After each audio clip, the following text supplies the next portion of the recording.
Hey, it's Ron from Gemlux, and today we're on a 225 Sea Hunt of 2019.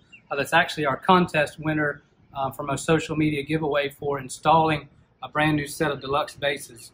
And so we just want to take a few minutes today and walk through the steps that I would use to install a set of bases on this particular boat. And we're very lucky with this boat that we actually have the 4x6 or the landing pad for the base itself to get installed. So it gives us a nice template that we can get started with. If by chance you were to be installing these bases and it did not have that landing pad, we do provide a template and also a backing plate for those bases as well, and you can use both of those for your installation. Just being very careful and understanding that you're going to have to make sure that you've got the clearance between where you're actually going to mount the base on the hard top and any kind of pipe work that you might have associated with the T-top, so that you can have the swing motion to be able to make the riggers go up and down and swing and sweep in and out. So this is actually a pretty basic installation. It's nothing very difficult. We're going to be drilling out 4 holes for the bolts that are going to actually hold the base to the top, and that's just a 1/4 20. So we're using a 1/4 inch drill bit to drill these 4 holes out through, and then the main hole for the body itself of the base is just going to be a 3-inch hole saw. So like I say, we're pretty lucky in that we've got the template set, and all we got to do is drill them out. So I'm going to drill out the 4 holes for the bolt pattern, and then we're going to drill out the center hole for the base itself, and we'll kind of get that cleaned up, and then we're going to install the base. We'll go from the top down, a little bit of 5200 on the top to seal it and hold it, and then just tighten up the 1/4 20s and we'll be good. All right, so first we're going to drill out with a 1/4 inch drill bit. We're just going to drill these 4 bolt holes out. That'll be the 4 main bolts to hold the base tight to the T-top. So we're just going to be very careful. You can see we got a slight little bit of a camber on this top that it's not exactly level. So we just want to make sure we get that as close to square up with the top here so that our bolts go through just right.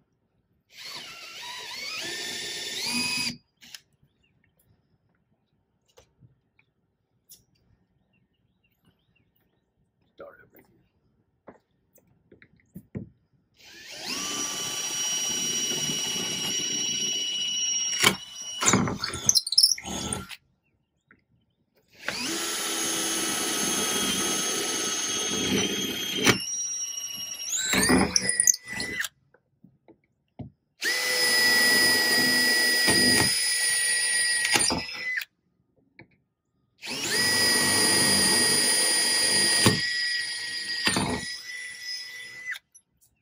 All right, going through the top. So now we're going to drill out, this is a 3-inch hole saw bit. It's actually a carbide tipped hole saw bit. It's a little bit better than your standard tooth bit in that it doesn't splinter the fiberglass as bad. Like I say, this is just a 3-inch hole saw cutout. It's going to be the perfect size. What I'm going to do is try to help line my center up when I get into the middle. Is just eyeball it as best I can and get it centered where I'm not touching the aluminum. Then I'm just going to take this Sharpie and go right up in the middle and give myself a dot. Hopefully that'll be close to the center that I need to drill that out.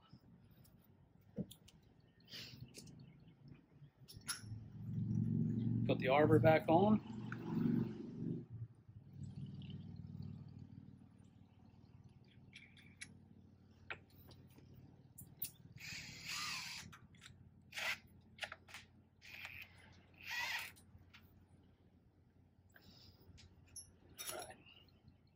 Eye protection, a must.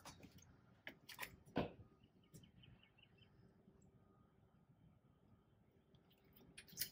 that lined up. Good there. Just for a little extra added protection, just like to run a little piece of blue tape around that, just in case. I don't know how much it does, but it feels better to do it.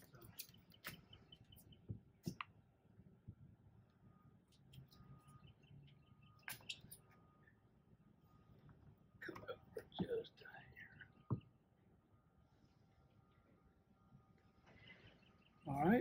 we'll get it ready.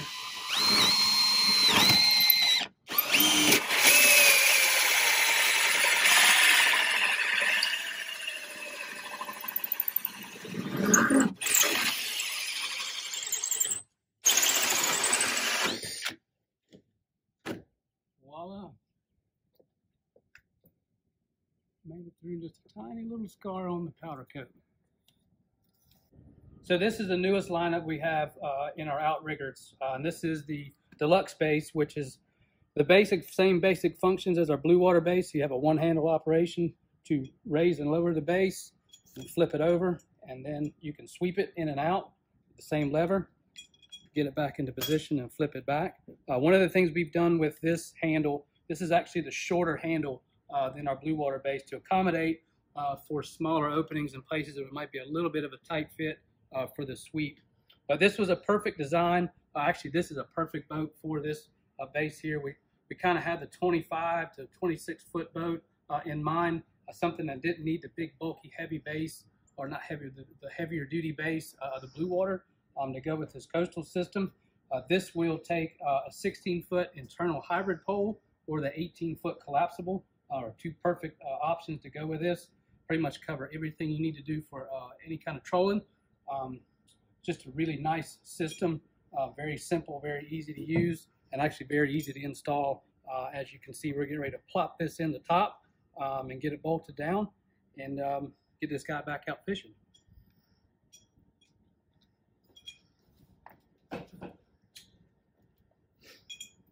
So what I'm going to do in order to be able to get this through the top is we're going to need to flip this handle down kind of to the middle, which it really doesn't want to stay because it's going to want to flip over into the position that it wants to be in. So we're going to just kind of hold it steady, passing it through the top. And we got it. Let it flip over, and then we can put our base into position. Check our holes. Should line up just right, which they do. So now what we're going to do, as I was saying, this takes a 1/4-20 bolt.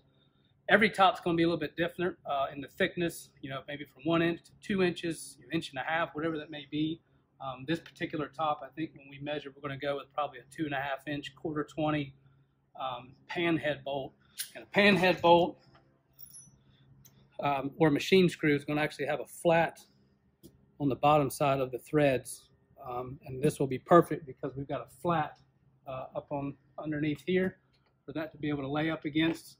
If this were to have a countersink in it, then you would want to go with a flathead machine screw as opposed to the pan head. It just depends on the application that you have. On our backing plates, those were designed with a countersink, so they'll take a 1/4-20 flathead.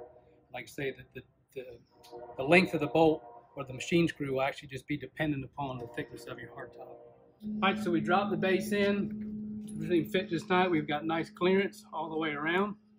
So what I'm going to do now is just take the 4 1/4-20s that we have, and I'm just going to push them up in here just to make sure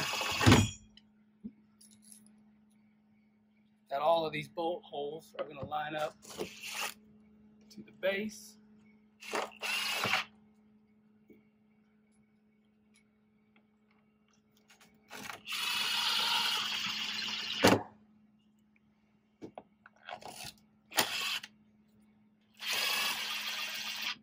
Then I also want to make sure I have enough thread on the top of it in order to catch, which we do. We've got enough for our flat washer and lock washer and jam nut and acorn nut that we're going to use to finish that off at the top.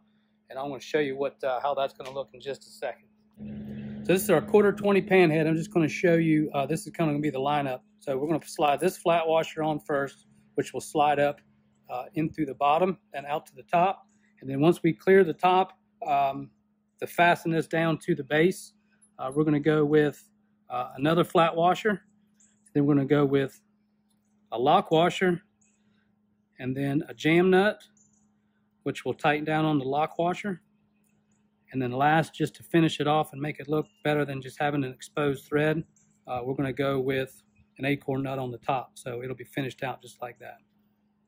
So I'm going to pull this base back out of the top. We're going to flip it over. We're going to run a bead of 5200 around the edge of it, which is going to do two things for us.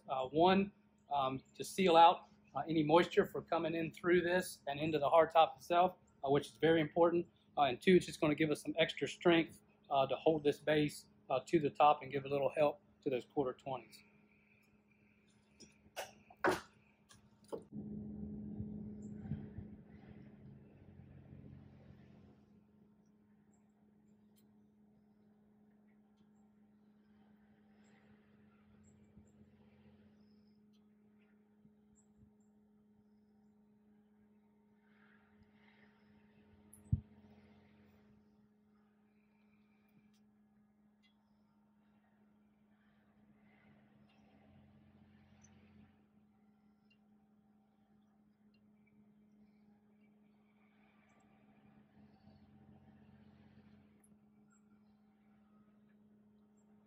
Never said I'd be a cake decorator.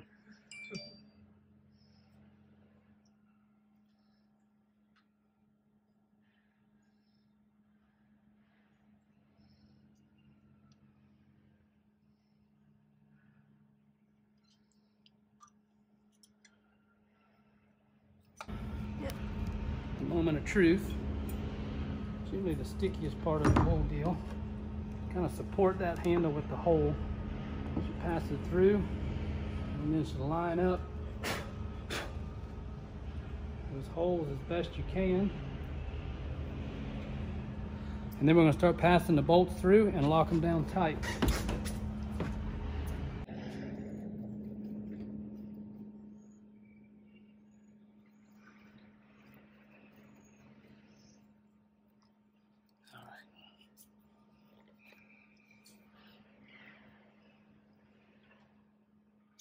That one being difficult.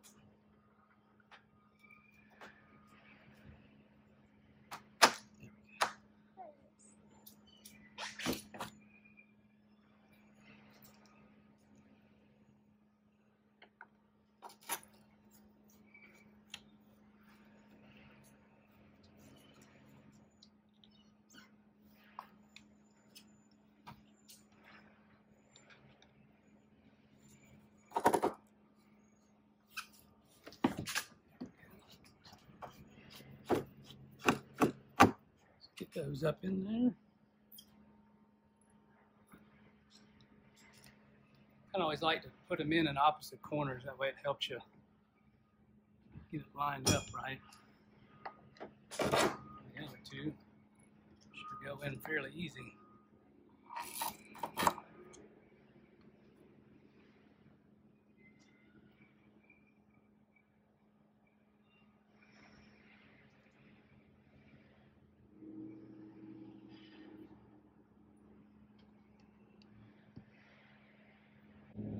All right, so now, like I said, we're just going to do a series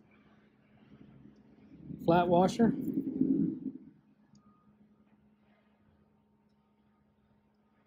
Lock washer.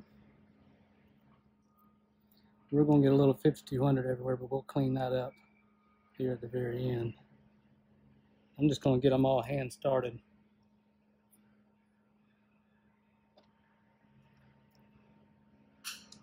So I'm going to do now is just we're going to tighten all these up. I'm going to do opposites. We'll start with this corner, move over to this one, over to this corner and back.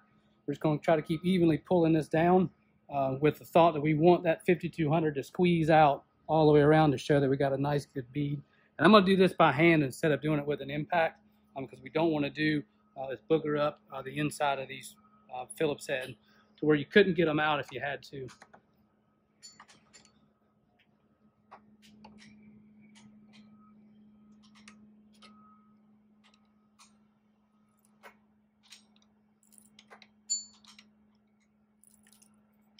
Hear a little bit of fiberglass cracking, which isn't a bad thing. It knows we got it tight. We don't want to go too tight and smash anything.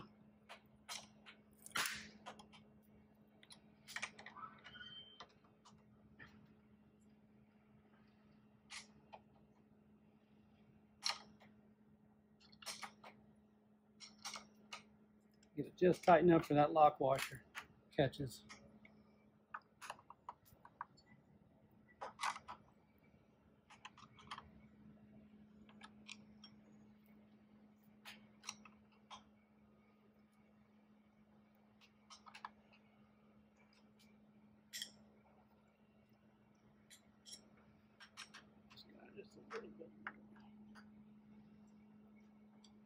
Just go through and touch up each corner again.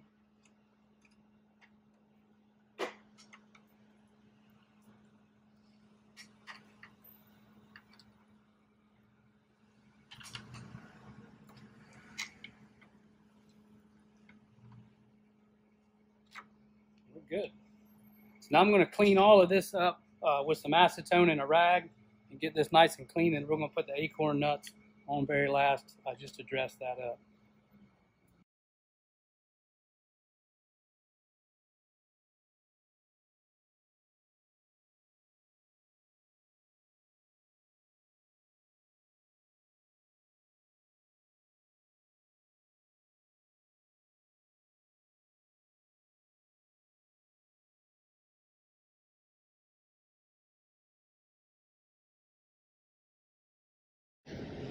All right, so we got a 5200 cleaned up around the edges. Got a little bit more to polish up there on the top, which we'll hit that with a dry rag.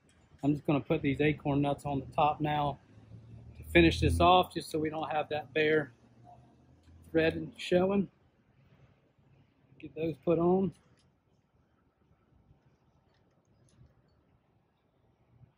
And we're just going to hand tighten these. Fit snug.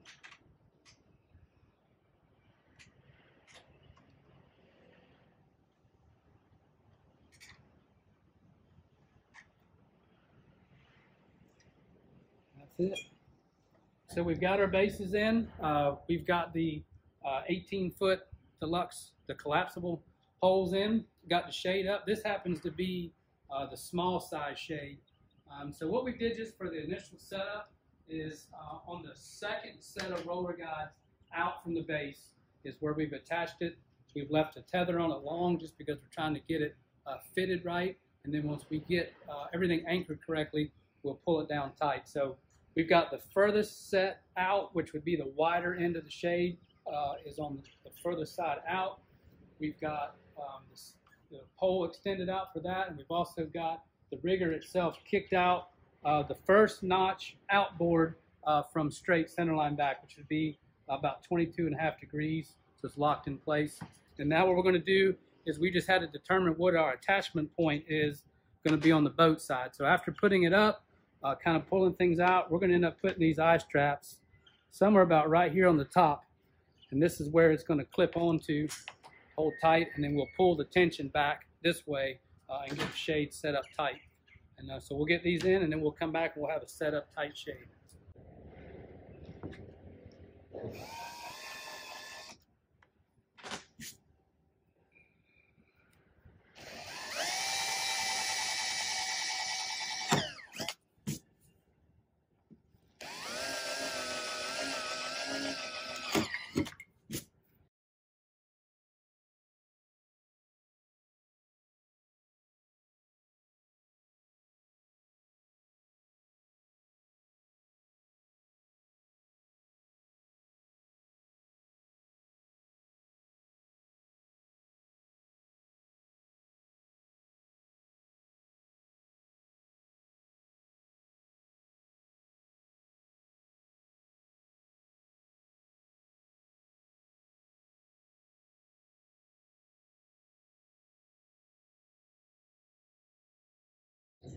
All right, so we've got our eye straps attached to the hardtop. We've got everything clipped, pulled, got some tension on the top. We've got a little bit of a bow in the rigger, which is good. It's going to hold tension on the outside to keep it nice and tight. You can see we extended the pole. The last section doesn't need to be all the way out, just the section where it's attached to at the end. And that's it. Ready for some shade and some sun.